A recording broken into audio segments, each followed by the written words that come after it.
જય આદિવાસી, જય જોહાર। આજની ભાણદરાની પવિત્ર ધરતી પર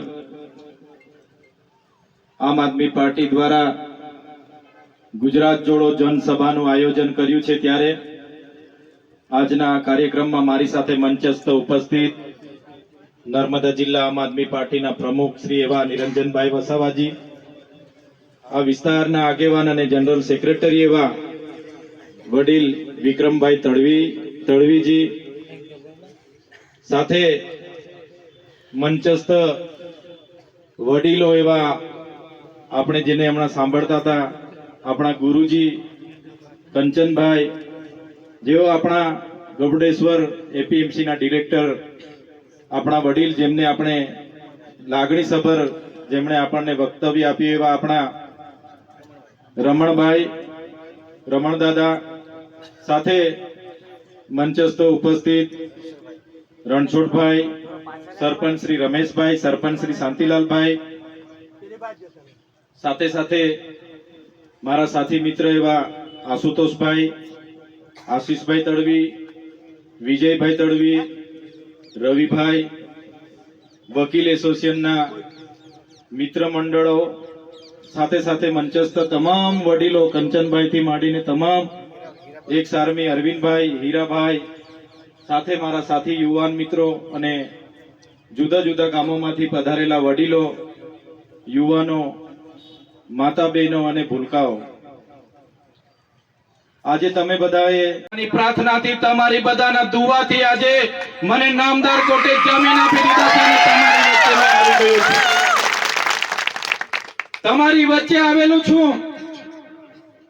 ત્યારે નેતાઓને પણ આજના મંચ પરથી કહેવા માંગુ છું, तुमको क्या लगता था नहीं लौटेंगे, तुमको क्या लगता था नहीं लौटेंगे, गलत। जब तक तोड़ेंगे नहीं तब तक छोड़ेंगे नहीं। ये चैतर वसावा है, चैतर वसावा कभी झुकेगा नहीं। મને કેટલાય લોકો મળ્યા, મોટા મોટા લોકો। હું જ્યારે 3 દિવસની પેરલમાં આવ્યો, ગાંધીનગર ગયો, કીધું કે હમણાં મંત્રીમંડળનું વિસ્તરણ થવાનું છે, તમે પણ જોડાઈ જાઓ અમારી સાથે, હમણાં તમને મંત્રી બનાવી દઈએ।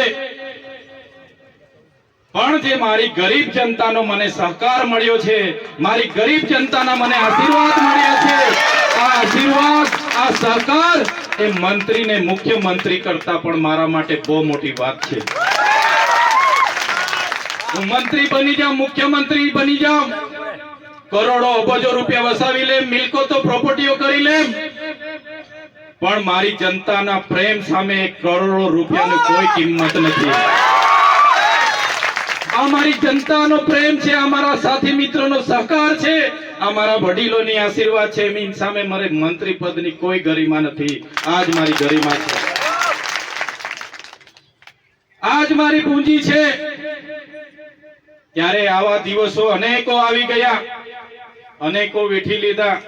નામદાર કોર્ટે શરતોને આધીન જામીન આપ્યા, એમાં ખોટી ખોટી એફિડેવિટો રજૂ કરવામાં આવી, એમાં કહેવામાં આવ્યું આ તો ઝુંઝારો માણસ છે, માથા ભારે માણસ છે, આટલા બધા કેસો થાય છે, આમ થાય છે, તેમ થાય છે।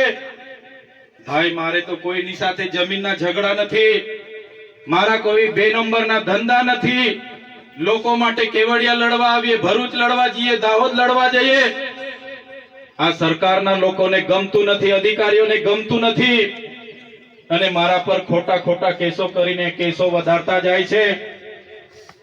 ત્યારે શરતી જામીનો મને મળી છે, મને કેટલાક અધિકારીઓ રાજી થાય છે, એના નેતાઓ રાજી થાય છે, કે છે કે ડેડિયાપાડામાં એમને જવા નથી દેવાના, પ્રતિબંધ છે, આવનારા દિવસોમાં નર્મદામાં પણ જવા નહીં દઈશું, પ્રતિબંધ થઈ જશે। એ નેતાઓને, પોલીસ અધિકારીઓને કહેવા માંગુ છું, આ ચૈતર વસાવા લોકોના દિલમાં રહેશે, તમે ડેડિયાપાડામાંથી કાઢી નાખશો, તમે નર્મદામાંથી કાઢી નાખશો, અમે તો લોકોના દિલોમાં રહી છે, ત્યાંથી ક્યારેય કાઢી નથી શકવાના। આ લોકોનો પ્રેમ મળ્યો છે, આ લોકોનો સહકાર મળ્યો છે.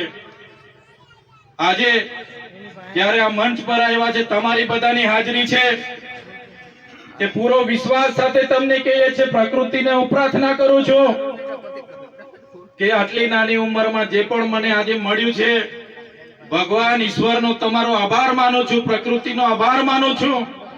મારી ગરીબ જનતા, મારી આદિવાસી જનતા, દલિત જનતા, મારી મહિલાઓ, બહેનો, વડીલોએ મારા પર જે વિશ્વાસ મૂક્યો છે, જે ભરોસો મૂક્યો છે, એના પર ખરા ઉતરવા માટેની પ્રકૃતિ મને શક્તિ આપજો. શક્તિ આપજો મને. જ્યાં પણ અમારી બહેનો સાથે અન્યાય થશે, જ્યાં પણ મારા ભાઈઓ સાથે અન્યાય થશે, ત્યાં જઈને ઉભા રહેવાની મને શક્તિ આપજો ને એમને ન્યાય આપવા માટેની મને શક્તિ આપજો. ત્યારે સાથીઓ, હું તો નાનો માણસ છું. તમે જોયું હશે, એક નાનો કેસ થયો. નાનો કેસ થયો એટલે ટેબલ પર જામીન થઈ જાય, મામલતદારમાં જામીન મળી જાય. આ લોકોએ કેવું કાવતરું કર્યું, કેવું આયોજન કર્યું, અને મને 80 દિવસથી વધારે સમય મને જેલમાં રાખ્યો.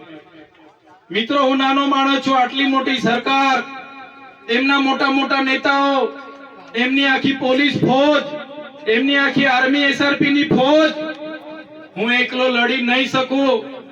પણ તમારો સહકાર મને મળતો રહેશે. એ જ મારી તાકાત, એ જ મારી મહેનત. તમારો સહકાર એ જ મારો મનોબળ છે. એટલા માટે જ હું આટલા મોટા તંત્ર સામે લડી શકું છું. બાકી તો મને ને મારા પરિવારને ક્યારના લોકો પૂરા કરી દે. પણ તમારા આશીર્વાદ છે, તમારો સહકાર છે, એ જ મારી તાકાત છે. આ સહકાર, આ જ આશીર્વાદ આવનારા દિવસોમાં પણ મને, મારા ટીમને, મારા વડીલોને બધાની સાથે તમે રાખજો. આવનારા દિવસોમાં પણ તાલુકા અને જિલ્લા પંચાયતની ચૂંટણી છે. આજે હું એકલો છું, પહોંચી નથી વળતો. ત્યારે મારા યુવાનોને, મારા વડીલોને, મારી મતબેનોને પણ તમને કેમ છું, તમે હવે તૈયાર થઈ જાઓ. તાલુકા પંચાયતમાં લડો, જિલ્લા પંચાયતમાં લડો, સરપંચમાં લડો. આવનારી ધારાસભ્ય